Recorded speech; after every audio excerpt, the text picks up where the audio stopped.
কুণাল ঘোষও রয়েছেন। বিষয়টার প্রেক্ষাপটটা কি সেটা বোঝবার জন্য আমি আপনাদের সকলকেই অনুরোধ করব যে আপনারা একটি ছোট ভিডিও আছে, সেই ভিডিওটা আগে দেখে নিন, তারপর আমরা বলবো। সেই মাতাল ঘন্টি 11 পরে উড়ে এসে জুড়ে বসা কয়লা তোলাবার ভাইপো ব্যানার্জি তারটা বলছে বাবা তোমরা আমার নাম বলে না, তোর নাম বলবে কেন? কে হরিদাস ফাল্গুন? তোর তো একটাই পরিচয়, ঋষির ভাইপো।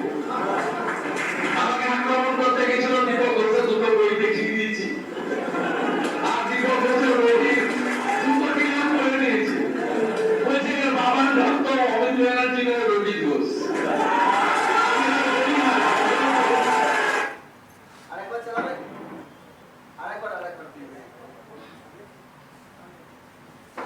সেই মাতাল ঘন্টি 11 পরে উড়ে এসে জুড়ে বসা কয়লা তোলাবার ভাইপো ব্যানার্জি তারটা বলছে বাবা তোমরা আমার নাম বলে না, তোর নাম বলবে কেন? কে হরিদাস ফাল্গুন?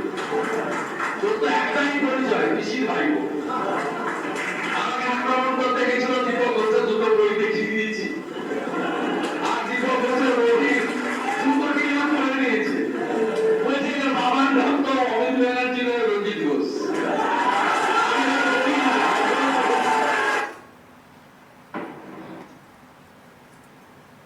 সুতরাং আপনারা দেখেছেন যে কে কোথায় গিয়ে দাঁড়িয়েছে শুভেন্দু অধিকারী।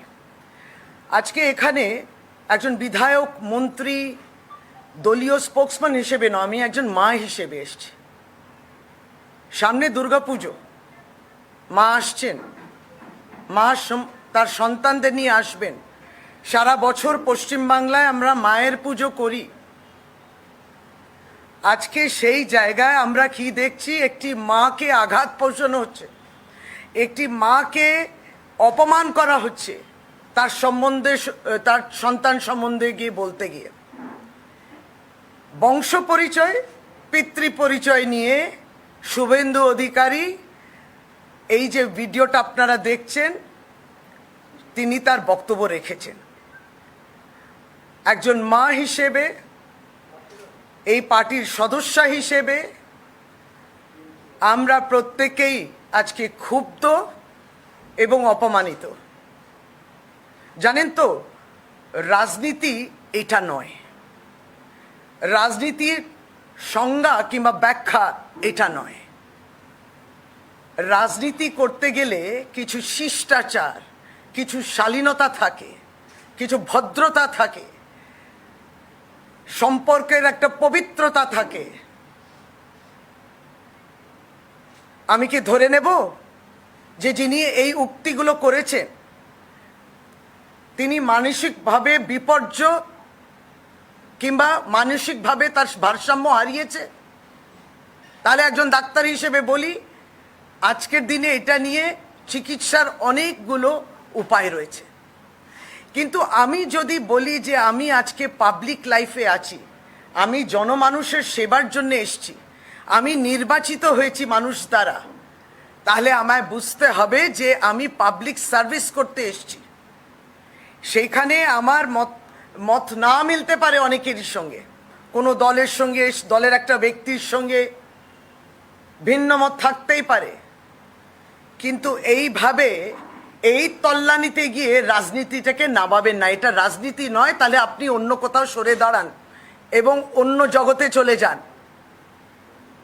আমরা রাজনীতি করি, আমরা এইভাবে কোনো ব্যক্তিকে যদি মনে হয় অপমান করছি, তাহলে আমি মনে করছি আমি নিজেও অপমানিত। আজকে আমাদের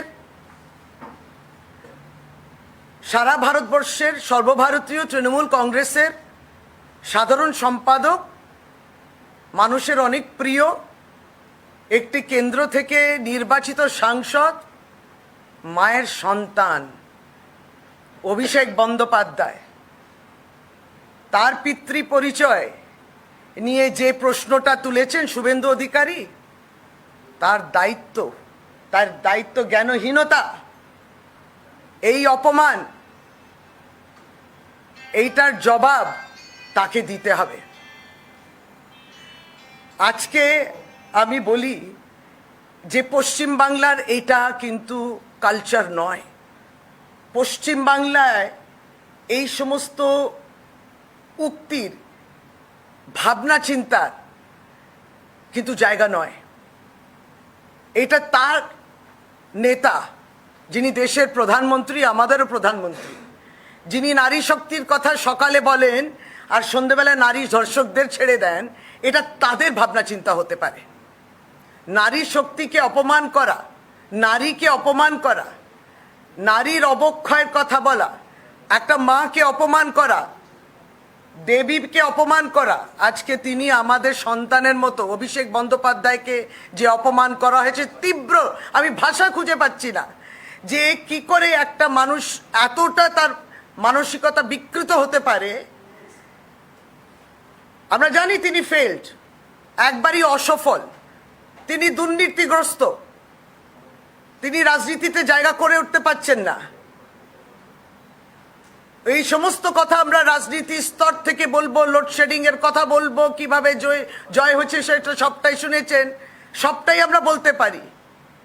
কিন্তু আজকে তিনি যেই উক্তিটা করেছেন, যে সস্তা মনে করছে যারা হাততালি দিচ্ছেন, আজকে তাদেরকেও আমরা ধিক্কার জানাই। এটা পশ্চিমবাংলার রাজনীতি কিংবা পশ্চিমবাংলার কালচার নয়, এটাকে এখানে আমদানি করা যাবে না। পশ্চিমবাংলার মানুষ এটাকে সমর্থন করে না। ফলে অভিষেক বন্দ্যোপাধ্যায়ের সম্বন্ধে যা বক্তব্য তিনি রেখেছেন, সেটা নিয়ে তার দল বলবেন, তিনি বলবেন, আর কি বলবেন আমরা জানি না। আমরা ক্ষুব্ধ, অপমানিত এবং যথেষ্টভাবে বিব্রত। এই ডেরোগেটরি স্টেটমেন্টস অত্যন্ত অবমাননাকর। বুঝতে পারছি না যে এরা আজকে এদেরকে উপদেশ দিতে হবে, আমাদের উপদেশ তাদেরকে নিতে হবে যে রাজনীতির ব্যাখ্যা নয় এটা, এটাকে রাজনীতি বলে না, এটাকে সমাজনীতিও বলে না, এটা পশ্চিমবাংলার শিষ্টাচারের মধ্যে পড়ে না, পশ্চিমবাংলার ঐতিহ্য সংস্কৃতির মধ্যে নেই এটা। এই প্রতিবাদ আমরা জানিয়ে রাখলাম আপনাদের মাধ্যমে। এই প্রতিবাদ আপনাদের মাধ্যমে আপনারা জানান দিন যে কাদেরকে নির্বাচিত করছেন। এরা মা বোনেদের অপমান করে, যার সঙ্গে রাজনৈতিকভাবে লড়তে পারছি না, যাকে দমানো যাচ্ছে না, কমানো যাচ্ছে না। আজকে এই জায়গায় তুমি দাঁড়িয়েছো, তুমি আজকে এই জায়গায় দাঁড়িয়েছো। আমি জানি না আগামী দিনে অভিষেক বন্দ্যোপাধ্যায় কি করবেন, তিনি কি পদক্ষেপ নেবেন, কিন্তু আজকে আমরা মায়েরা, বোনেরা, আমরা একেবারেই যেটাকে বলে চরম লাঞ্ছিত এবং বলতে গেলে সত্যি এতটাই অপমানিত যে একই সময় আমি বুঝতে পারছি না যে এই উক্তিগুলো খণ্ডন করব কি করে। এইটার পশ্চিমবাংলার কোনো জায়গা নেই। পশ্চিমবাংলার মা বোনেরা একসঙ্গে একত্রিত হন, রাজনীতি এক জায়গায়। কিন্তু আজকে শুভেন্দু অধিকারী গতকালকে যে বক্তব্য রেখেছেন, আগামী দিন কি করে তিনি এইগুলো থেকে বিরত থাকবেন সেটা দেখে নিতে হবে, মা বোনেরা সেটা দেখবেন। এটাই আমার বলার ছিল আজকে।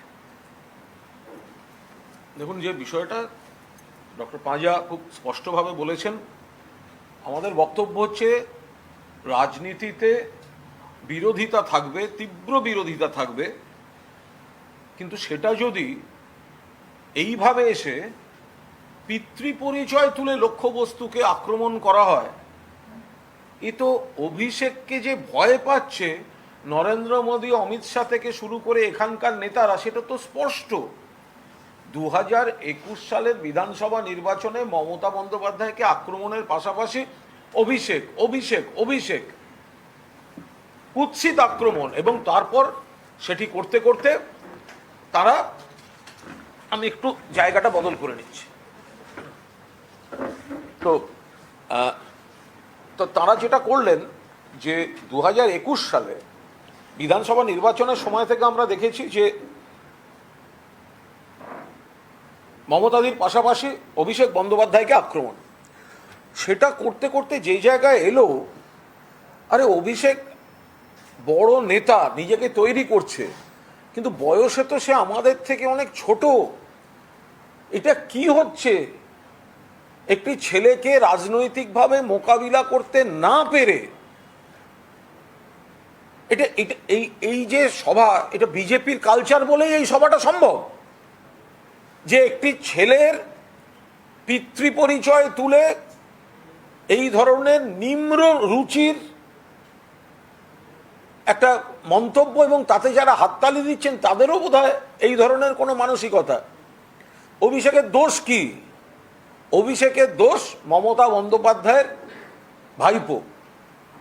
আরে ডাক্তারের ছেলে ডাক্তার হয়, সেটা দোষের? উকিলের ছেলে উকিল হলে সেটা দোষের? শিক্ষিকার মেয়ে শিক্ষিকা হলে সেটা দোষের? যদি সে নিজেকে গ্রুম করে তৈরি করে, এত ভালো কাজ করছে, ডায়মন্ড হারবারের মতো বাড়ির থেকে কত দূর একটা কেন্দ্রে গিয়ে কাজ করছে, বারবার নির্বাচিত হচ্ছে, আর কে বলছে? সেও তো সেই দেখা যাবে অধিকারী পরিবার থেকে এসছে। অভিষেককে কেন এত হিংসা? অভিষেক তো যে বলছে তার থেকে বয়সে এত ছোট, 15, 16, 17 বছরের ছোট, তাতেই অভিষেককে নিয়ে পা কাঁপছে। 15 বছর পর অভিষেককে দেখলে কি করবে? কি বলছে? অভিষেক তো ওদের থেকে 15, 16, 17 বছরের ছোট, তাকেও সময় দিন। শিশির বাবুর মেজ ছেলে যখন রাজনীতিতে নেমেছিলেন, তারপরে তো প্রায় 23, 24, 25 বছর হয়ে গিয়েছে, 26, 27 বছর হয়ে গিয়েছে। তারপর এত বড় বড় কথা কিসের? অভিষেককে আরো একটু সময় দিন। এখনই সে সর্বভারতীয় সাধারণ সম্পাদক, সারা বাংলা জুড়ে তার জনপ্রিয়তা। আমার পরিষ্কার কথা, রাজনীতিতে আক্রমণ প্রতি আক্রমণ থাকবে, 100 বার থাকবে। আমরা বিজেপিকে বলবো, বিজেপি আমাদের বলবে, অন্যান্য সবাই যারা যা বলার বলুক, কিন্তু এই 2021-এর ঠিক আগে যে দলবদলুরা হঠাৎ দলবদল করলো, তার মধ্যে একজন যিনি তৃণমূলের সব থেকে বেশি ক্ষমতায় ছিলেন, সব থেকে বেশি ক্ষমতা, মন্ত্রী, একাধিক দপ্তর, সাংসদ, বিধায়ক,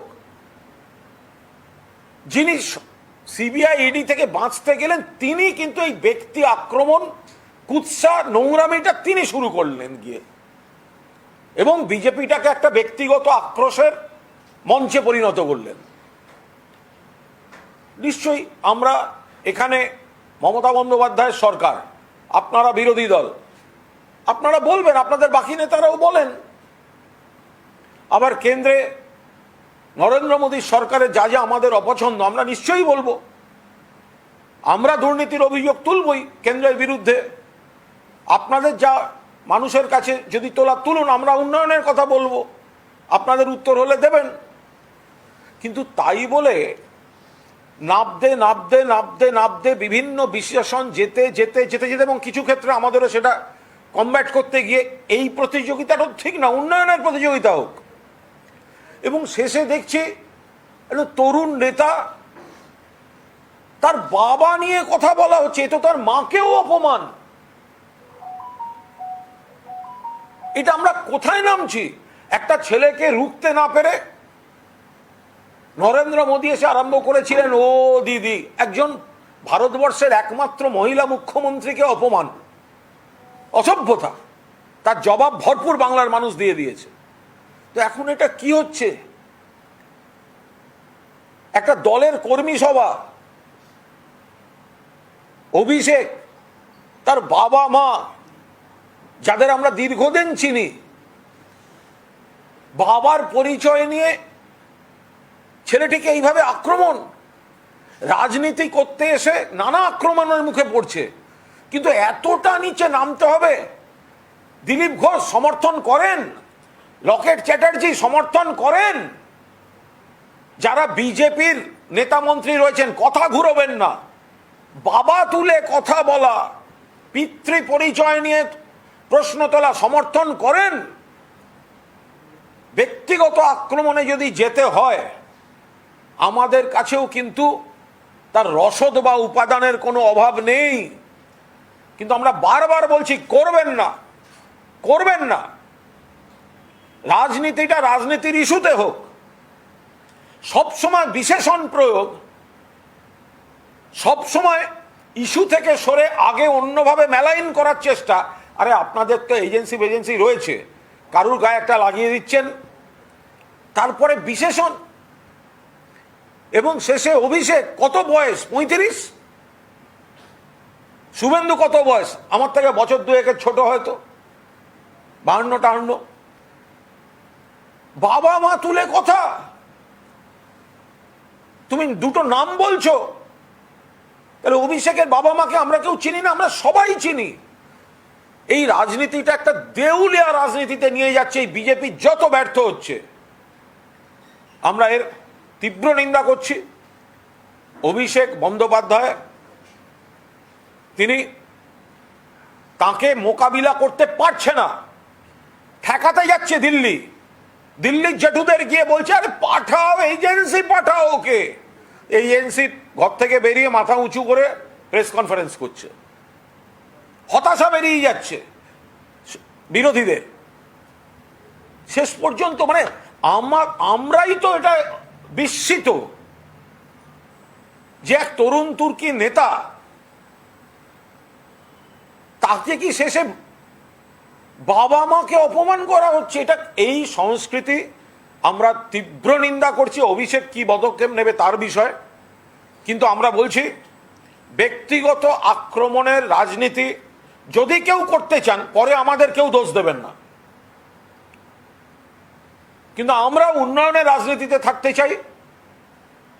আমরা রাজনীতির ইস্যুতে রাজনীতি হোক, শাসকের বক্তব্য এক হবে, সরকার পক্ষের বক্তব্য এক হবে, বিরোধীদের বক্তব্য এক হবে। এটা তো সংসদীয় গণতন্ত্রে স্বাভাবিক। কেন্দ্রের ক্ষেত্রেও প্রযোজ্য, রাজ্যের ক্ষেত্রেও প্রযোজ্য।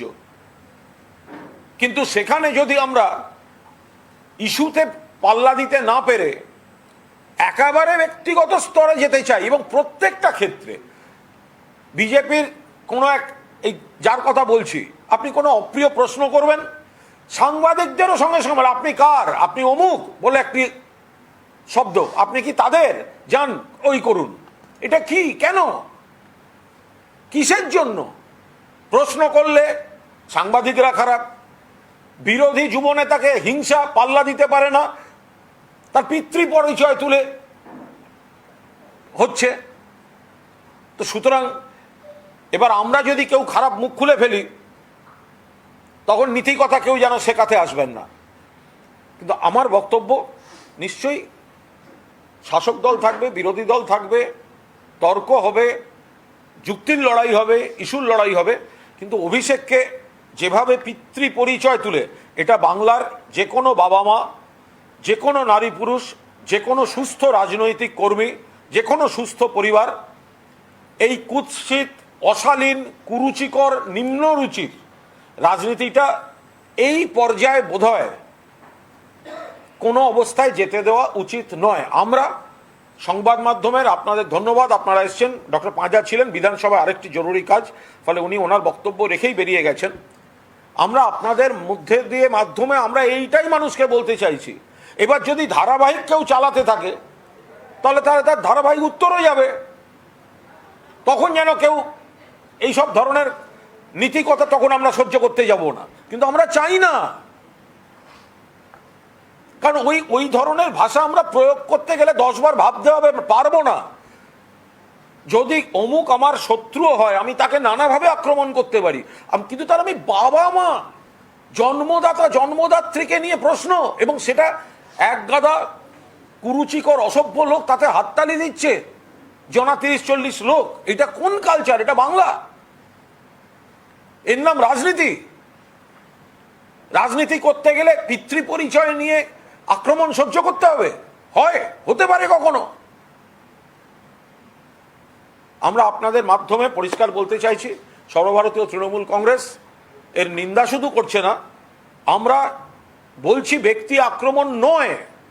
আমাদের সৌজন্যকে দুর্বলতা ভাববেন না, আমাদের সৌজন্যকে দুর্বলতা ভাববেন না। আপনারা গত 20 সালের ডিসেম্বর মাস থেকে যে কুৎসিত ব্যক্তি আক্রমণের বিশেষণ দিয়ে দিয়ে কথা শুরু করেছেন, কিছু ক্ষেত্রে আমাদেরও পাল্টা দিতে হয়েছে।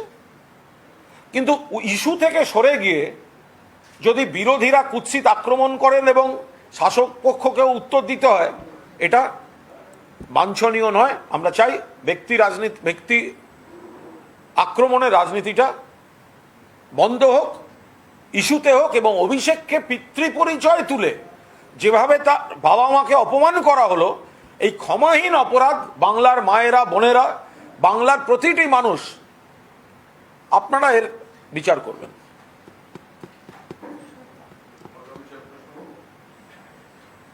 আপনাদের একজন বিধায়ক ভরতপুরের হুমায়ুন কবির, তিনি সরাসরি অভিযোগ করছেন যে সেখানকার এসপি তৃণমূলের একাংশ এবং বিজেপির মদতে চলছে এবং ওসির বিরুদ্ধেও একাধিক অভিযোগ মমতা বন্দ্যোপাধ্যায়কে। আমরা এটা শুনেছি, এটা আমরা খোঁজ নিচ্ছি ওখানে কি হয়েছে। তবে কিছু ক্ষেত্রে বিধায়কের যদি কোনো বক্তব্য থাকে, এইভাবে প্রকাশ্যে না বলে যখন চিঠি দিয়েছেন, তাহলে চিঠির উত্তর আসা, মুখ্যমন্ত্রীর নজরে আসা বিষয়টা মুখ্যমন্ত্রী কি করছেন সেটা পর্যবেক্ষণ করে নিয়ে দলের মধ্যে আলোচনা আগে করে নেওয়াটা বোধহয় উচিত ছিল। কিন্তু তা সত্ত্বেও দল ওখানে কি হয়েছে, কি বক্তব্য, সেগুলো খোঁজ নিচ্ছে।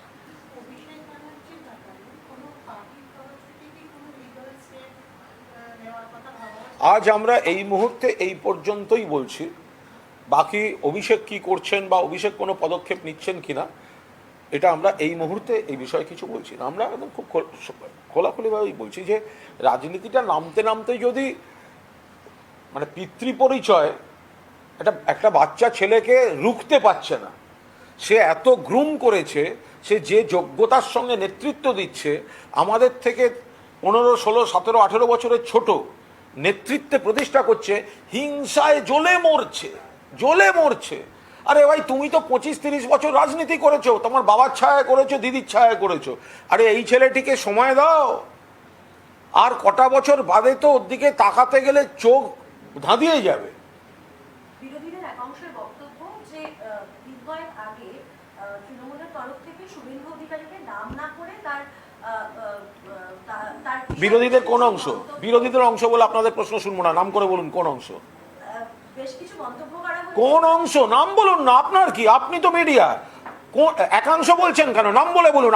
আপনি নাম বলে বলুন যে আপনি এই কথা বলেছিলেন, অমুক নেতা বলছে। একাংশ বলে আপনার প্রশ্ন আমায় চাপিয়ে দেবেন না, বলুন না কে।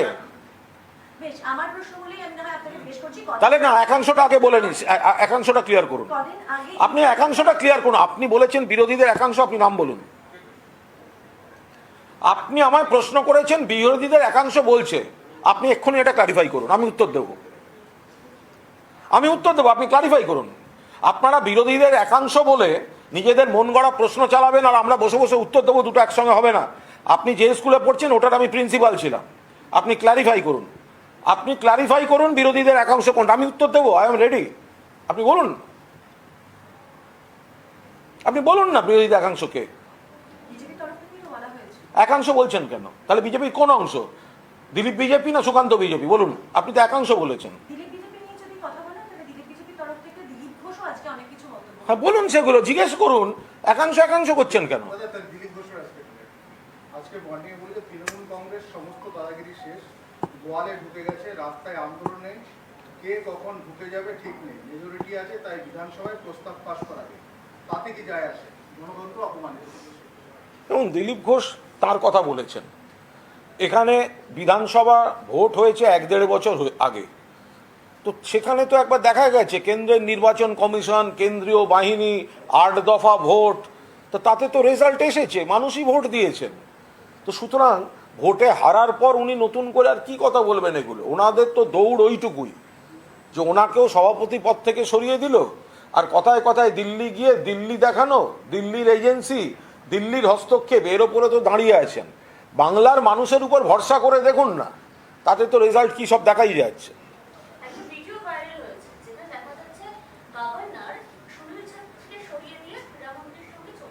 তো রাজ্যপালের মনে হয়েছে উনি ছবিতে ঢেকে যাচ্ছেন, সুনীল ছেত্রীর মতো তারকা ফুটবলার তিনি সামনে চলে গেছেন।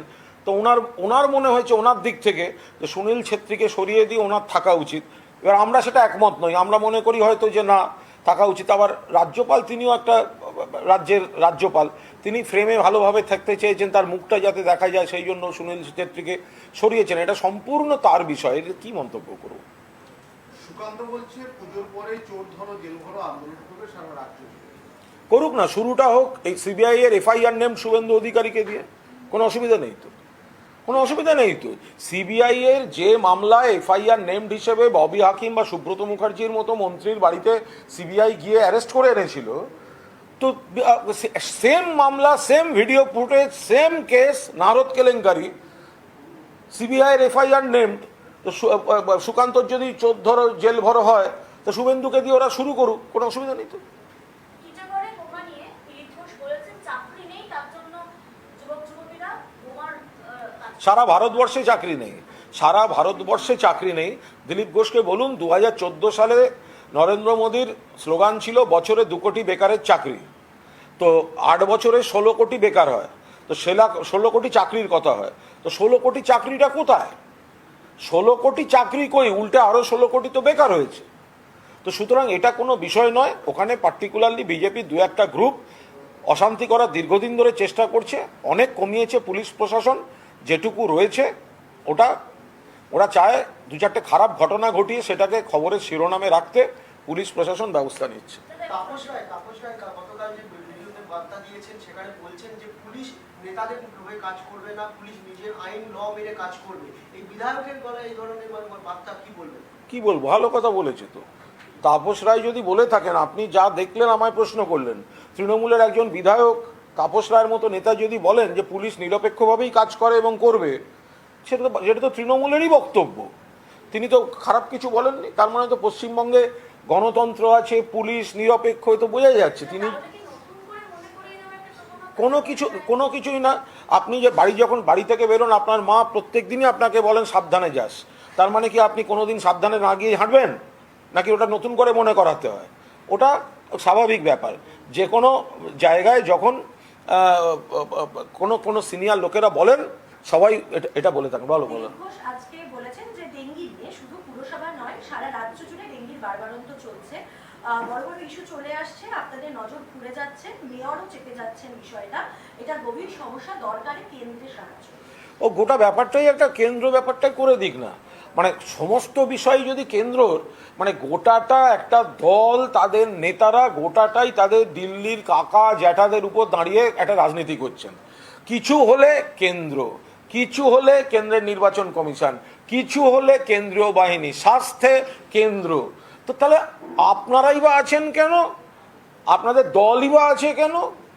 আর বাংলার মানুষের উপর আপনাদের যে ভরসা নেই সেটা বারবার বোঝা যায়। ডেঙ্গি পুরসভা প্রশাসন দেখছে বারবার। দেখুন, আপনি গতকাল রোববার ছিল, সর্বত্র ক্যাম্পেন হয়েছে, যে পুলিশ প্রশাসন পুরসভা যেমন দেখছে, মানুষের কাছেও আবেদন চলছে সমানে, কোথাও জলটা বসতে দেবেন না, কোথাও জলটা জমতে দেবেন না, কোথাও জলটা জমতে দেবেন না, কোথাও কিছু হলেই পুরসভাকে জানান। যেটা দৃশ্যত পুরসভা দেখতে পাচ্ছে, ব্যবস্থা নিচ্ছে। যদি কোথাও কারুর বাড়ির মধ্যে বারান্দায় ছাদে জল জমা থাকে, এটা তো পুরসভার পক্ষে বাড়ি বাড়ি ঘোরা সম্ভব নয়, তা সত্ত্বেও ঘোরা হচ্ছে। ফলে সবাই মিলে একটা সুন্দর চেষ্টা হচ্ছে।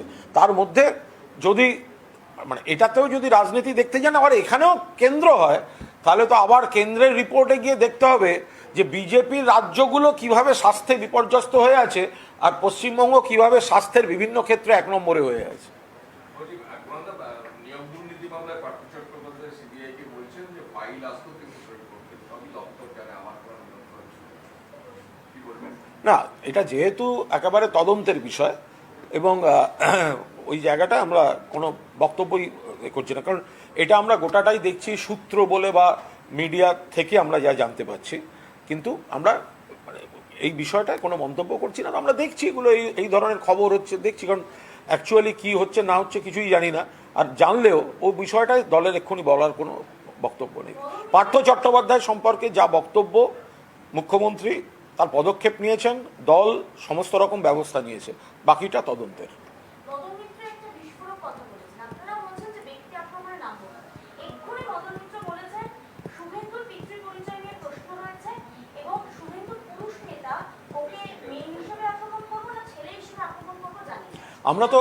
আমরা স্বাভাবিক, 2020 সালের ডিসেম্বর মাস থেকে এই যে পার্টিকুলারলি একজন দুজনকে কেন্দ্র করে খুব কুৎসিত ব্যক্তি আক্রমণের কালচারটা বিজেপির দলবদলু শুরু করেছে, তো সেটাই তো ক্রমশ যাচ্ছে এবং তারা ক্রমশ নিচের দিকে নামছে। আমরা সেই জায়গায় একটা দায়িত্বশীল দল হিসেবে সেটাকে কোথাও একটা থামাবার কথা বলেছি। ফলে নিশ্চিত সব পক্ষই যদি সাড়া দেয় তাহলে সুস্থ পরিবেশটা থাকবে।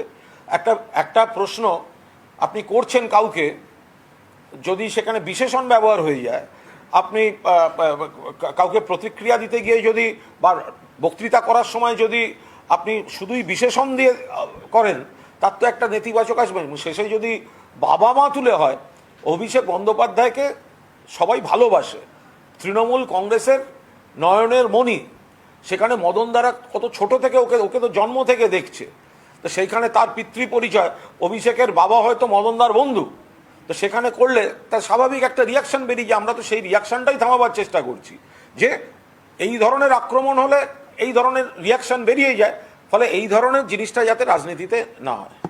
শুভেন্দু অধিকারীর মিছিলের বিষয়ে স্বরাষ্ট্র সচিব একটি রিপোর্ট জমা দিয়েছেন আজকে, এবং সেখানে বলা হয়েছে যারা অভিযুক্ত তারাই বাজতে মামলা করেছে, মানে রাজ্যের সবাই সেটাই, এবং বেশ কিছু ভিডিও জমা। খুব স্বাভাবিক, তার কারণ হচ্ছে যে মানে এটা কি নবান্ন অভিযানের বিষয়টা? হ্যাঁ, নবান্ন অভিযানে তো দেখাই গিয়েছে বিজেপি হামলা করেছে। আবার বিজেপি যদি মামলা করে তো রাজ্য তো সেটা বলবেই। যে ফুটেজ তো আমরা তো মিডিয়াকে ধন্যবাদ জানাচ্ছি যে ওই সময়ের মুহূর্তগুলো, ইট মারা, পাথর মারা, রড মারা, পুলিশকে হত্যার চেষ্টা করা, এগুলো তো আর আমি কি বলছি বা তৃণমূল কি বলছে, বিজেপি কি বলছে ব্যাপার নয়। মানুষ তো দেখতে পাচ্ছেন, ছবি, স্টিল ছবি, ভিডিও ছবি, মিডিয়া, সোশ্যাল মিডিয়া সবাই দেখেছেন। তো যারা মেরেছে, যারা আক্রমণ করেছে, তারাই আবার মামলা করতে যাচ্ছে, তো এই বিষয়টা সামনে চলে আসছে। দাদা, কেন্দ্রীয় এজেন্সির অতি সক্রিয়তার নিন্দা প্রস্তাবে আজকে বিতর্কে অংশগ্রহণ করবে বিজেপি। সেখানে অগ্নিমিত্রা পাল থাকবে, বিষ্ণুপ্রসাদ শর্মা। না, আমি এ ব্যাপারে কোনো মন্তব্য করবো না, কারণ বিধানসভা না না বিধানসভাটা তো বিতর্ক বা আলোচনার জায়গায়, তো সুতরাং সেখানে সরকার পক্ষ একটি প্রস্তাব আনছে এবং সেটি কেন্দ্রীয় সরকারের গায়ে লাগছে, ফলে তাদের দল সেটা বিরোধিতা করবে, এ তো খুব স্বাভাবিক ব্যাপার।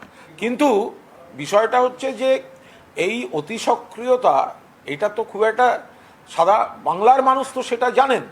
বিজেপি নেতারাই বলে দিচ্ছেন কালকে অমুকের বাড়ি যাবে, পরশু অমুকের বাড়ি যাবে, same video footage, Firhad Hakim, Subrata Mukherjee arrest, আর শুভেন্দু অধিকারী বিজেপিতে গিয়ে বাইরে ঘুরে বেড়াচ্ছে, বেঁচে গেল।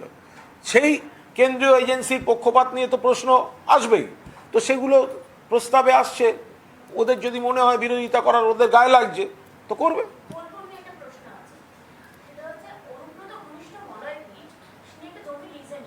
আমি চিনি না, আমি বলতে পারবো না।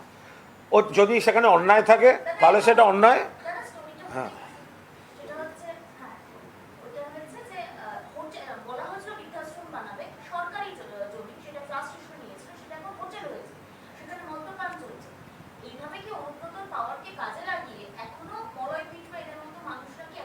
আমি একেবারেই বলতে পারবো না। যদি এটা হয়ে থাকে এবং তার যদি সব তথ্য প্রামাণ্য নথি থাকে, এজেন্সি তো তদন্ত করছে, ফলে সেগুলো বন্ধ হবে।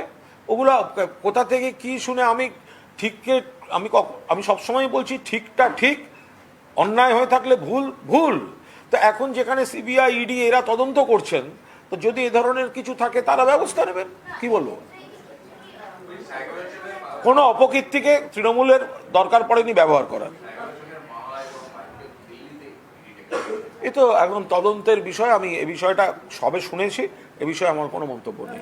খড়দায় গত 12ই সেপ্টেম্বর একটি ঘটনা ঘটে, দুজন তরুণী ইউটিউবার শিল্পী তারা ভিডিও আপলোড করে, তাদেরকে মাস্ক পরে তাদেরকে কুৎসিত মন্তব্য করা হয়, মারধর করা হয়, এবং সেই ঘটনায় পুলিশের ভূমিকা প্রশ্নের মুখে। তারা একটি জি24 ঘন্টায় খবরটা দেখানোর পরেই তারপরে তারা নড়ে চড়ে বসেন তরুণীদেরকে ফোন করে, অথচ তার আগে কোনো ব্যবস্থা নেই। 12ই সেপ্টেম্বরের ঘটনা, এবং গতকাল ব্যাগ দেখানোর পরে আজকে পুলিশ ফোন করেছে দুজন তরুণীকে। পুলিশের আরেকটা রিলেটেড, দক্ষিণেশ্বরে গতকাল একটা ঘটনা করেছে, বাড়ি ফিরছিল কাছ থেকে এক মহিলা, তাকে স্কুটি থেকে নামিয়ে শিলধারী করা হয়েছে। দেখুন, এই ধরনের ঘটনা যদি ঘটে থাকে, এই ঘটনা তো ভালো ঘটনা নয়। আর সবটাই যে পুলিশ প্রশাসনের উপর স্তরে সবার নজরে থাকতে পারে বা সবসময় প্রতিটি ঘটনা প্রতিটি পাড়া, সেটাও নয়। সেখানে সংবাদ মাধ্যমেরও একটা সত্যিই ভালো ভূমিকা থাকে। যদি কোনো উপেক্ষিত সমস্যা সামনে চলে আসে, সংবেদনশীল প্রশাসন পুলিশ রিয়্যাক্ট করবে। ফলে এটা আমরাও আরও ডিটেল খবর নেব। যদি কোনো ভুল থেকে থাকে বা অন্যায় কাজ হয়ে থাকে বা রিয়্যাক্ট করতে দেরিও হয়ে থাকে, নিশ্চিতভাবে প্রশাসন দেখবে বিষয়। বিশেষত বাবুইয়াটির ঘটনার পর যেখানে মুখ্যমন্ত্রী খোদ বলেছিলেন যে সমস্ত আমি বলছি এটা নিশ্চিতভাবে আমরা খোঁজ নেব, কারণ এটা পুলিশের কি ভার্সন সেটাও তো আমাদের একবার খোঁজ নিয়ে নিতে হবে। তো কিন্তু বিষয়টা গুরুত্বপূর্ণ বিষয়, নিশ্চিতভাবে আমরা খোঁজ নেব। দাদা, টিটাগড়ের স্কুলে যে বোমাবাজি হলো গত দুদিন আগে, সেখানে ধরা পড়েছে 4টি ছেলে। তাদের সর্বোচ্চ বয়স হচ্ছে 19 বছর আর সবার 18 বছর। এই 18 বছরের ছেলেরা নিজেদের মধ্যে গন্ডগোল করতে গিয়ে হাতে বোম ধরে যাচ্ছে। আপনি যদি ওই এলাকার মানে ঘটনাবলীর ইতিহাস দেখেন, পর্যালোচনা করেন আপনি, তাহলে এই বয়সজনিত কারণে অন্তত বিস্মিত হবেন না। এটা অনেক কমিয়ে আনা গেছে। তা সত্ত্বেও যে 2-4টি ঘটনা ঘটছে, তা সেও যাতে না ঘটে সেগুলোর এখন চেষ্টা চলছে। এটা নিয়ে দিলীপ ঘোষ বলেছে পড়াশোনা হয় না, চাকরি বাকরি নেই, তার জন্য ছেলেরা এই ক্রাইম করতে নেই। তো তাহলে ত্রিপুরা থেকে শুরু করে উত্তরপ্রদেশ, মধ্যপ্রদেশে যেগুলো হচ্ছে সেগুলো কি হচ্ছে, দিল্লিতে কি হচ্ছে? দিলীপ ঘোষকে একটু বলে দিন যে কেন্দ্রের রিপোর্ট বলছে গুন্ডামিতে দেশে 1 নম্বর শিরোপা হচ্ছে ত্রিপুরার, ওটা বিজেপি ডবল ইঞ্জিন সরকার। দিলীপ ঘোষকে বলে দিন 2021 সালের রেকর্ডে কেন্দ্রের রিপোর্টে কলকাতা শহরে ধর্ষণের ঘটনা 11টি, তাতেই আমরা লজ্জিত, একটাও হওয়া উচিত নয়, সেই লক্ষ্যে কাজ করবে। আর দিল্লিতে 1126, 11 আর 1126। দিলীপ ঘোষকে বলুন কেন্দ্রের রিপোর্টগুলো পড়ে তারপর যেন কথা বলতে আসে।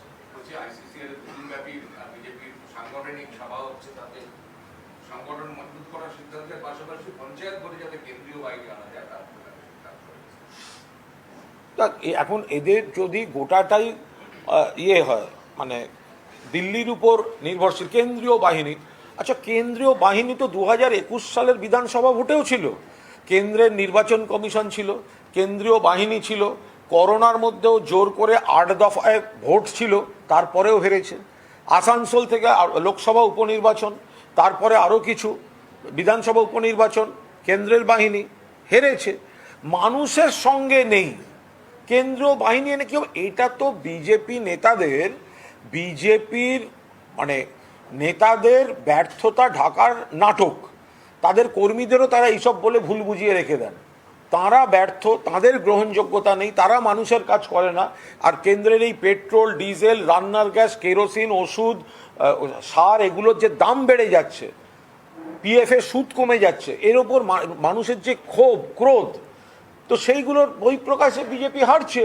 তো তার সঙ্গে কেন্দ্রীয় বাহিনী তো একেবারে দেউলিয়া রাজনীতি।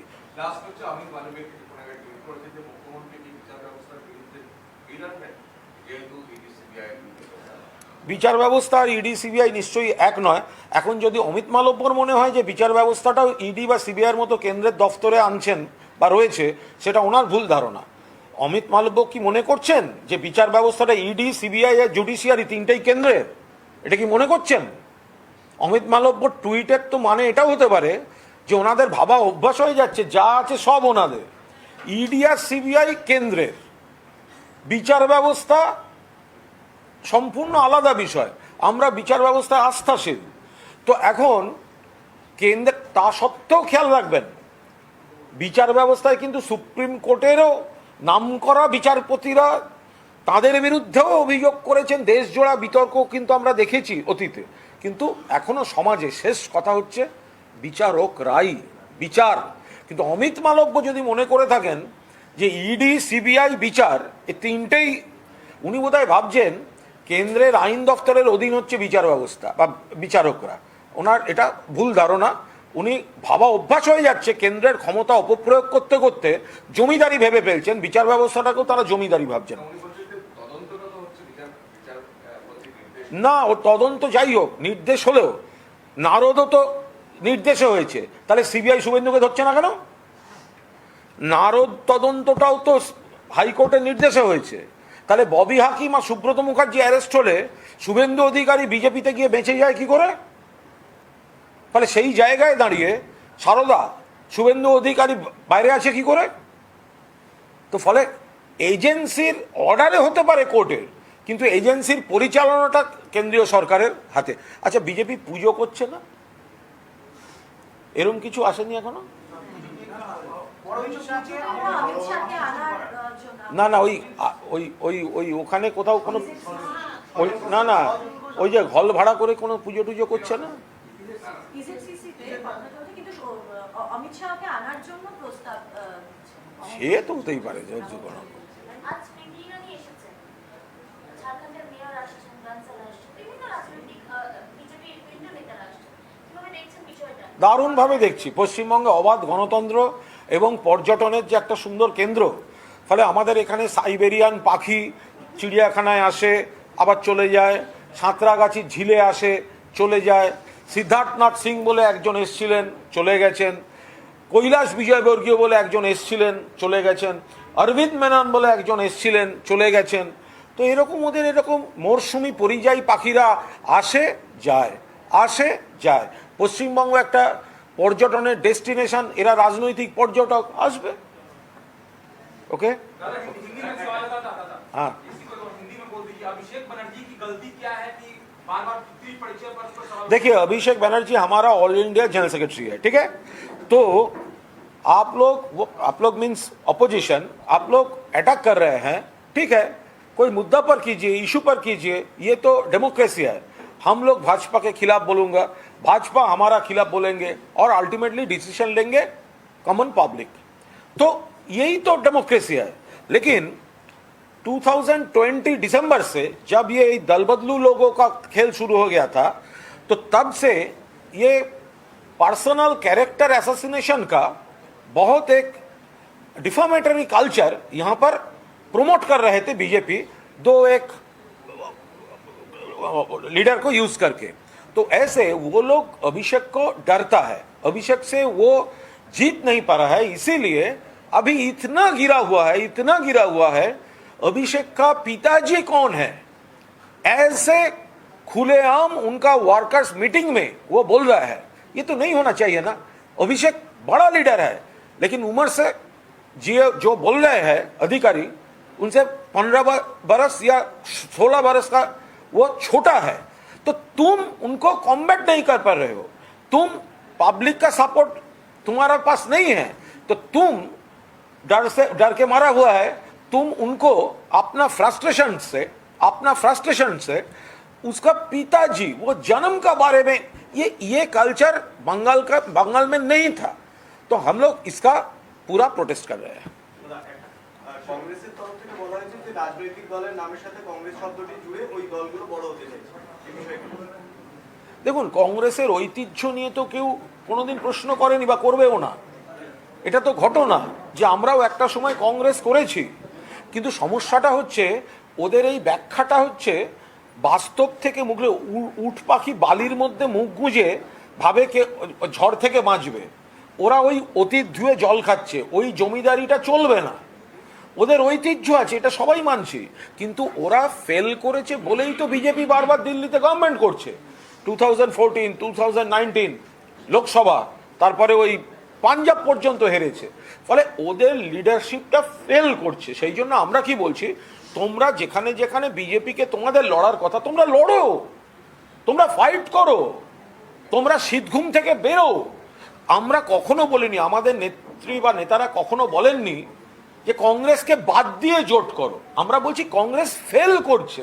যেখানে তৃণমূল 2021 সালে দেখিয়েছে যে বিজেপির মিলিত শক্তিকেও হারিয়ে দেওয়া যায়, আর কংগ্রেস শূন্য হয়ে গেছে। তার মানে এই নয়, ওরা যদি ওই নাম ঠিকানা নিয়ে বসে থাকে, ওদের বলুন পুরনো বই পড়তে, সেখানে ডাইনোসরেরও ছবি আর নাম আছে।